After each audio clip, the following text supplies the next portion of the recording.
সন্ধে হলেই মনটা বড্ড তেলে ভাজা করে। তাই ভাবছিলাম কি খাওয়া যায় সন্ধেবেলা বানিয়ে। হঠাৎ দেখলাম বাড়িতে সজনে ফুল রয়েছে, তাই আজ বানিয়ে নিলাম সজনে ফুলের বড়া। সেই জন্য সজনে ফুলটাকে খুব ভালোভাবে ধুয়ে পরিষ্কার করে নিয়ে আমরা একটা ঝুড়িতে রেখে দিয়েছি জল ঝরার জন্য। সজনে ফুল থেকে সম্পূর্ণ জল ঝরে গেলে তার মধ্যে আমরা নুন দিয়ে খুব ভালোভাবে একটু চটকে নেব, যাতে সজনে ফুলের যে কষ থাকে সেটা বেরিয়ে যায়। নুন মাখিয়ে চটকানো সজনে ফুলটাকে আমরা 5 মিনিটের জন্য রেখে দিয়েছিলাম কষটা বেরোনোর জন্য। কষটা বেরিয়ে গেলে সেই জলটা ফেলে দিয়ে সজনে ফুলটাকে আমরা নিয়ে নিয়েছি একটা পাত্রে।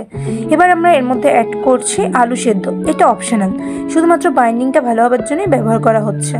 আর একটা বড় সাইজের আলু 4 ভাগের 1 ভাগ দিলেই হবে। এবার তাতে অ্যাড করব নুন পরিমাণ মতো, তার সাথে বেসন বাইন্ডিংটাকে ভালো স্ট্রং করার জন্য, কালো জিরে এবং কাঁচা লঙ্কা কুচি।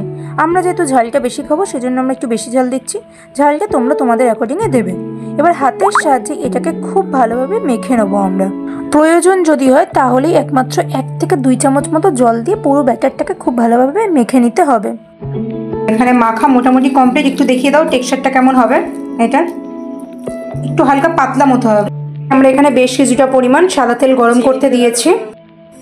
এবার বড়ার মতো সেট করে এটা আমরা তেল ভালোভাবে একদম গরম হলে তার মধ্যে ছেড়ে দেবো।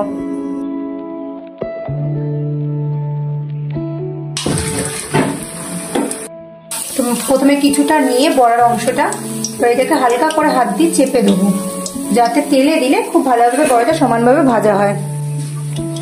প্রত্যেকটা বড়াই আমরা তেলে দিয়ে দিয়েছি ভাজার জন্য। তো এগুলো এবার লাল লাল করে ভাজা হয়ে গেলে 2 পিঠই তৈরি হয়ে যাবে সজনে ফুলের বড়া। তো এখানে একটা পিঠ আমাদের ভাজা হয়ে গেছে। এবার আমি এটাকে নাড়িয়ে দেবো আরেকটা পিঠ ভাজার জন্য।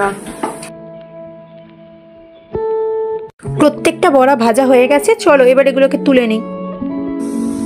এখানে আমাদের সজনে ফুলের বড়া একেবারে রেডি হয়ে গেছে। দেখতে যতটা সুন্দর হয়েছে খেতেও ঠিক ততটাই সুন্দর হয়েছে।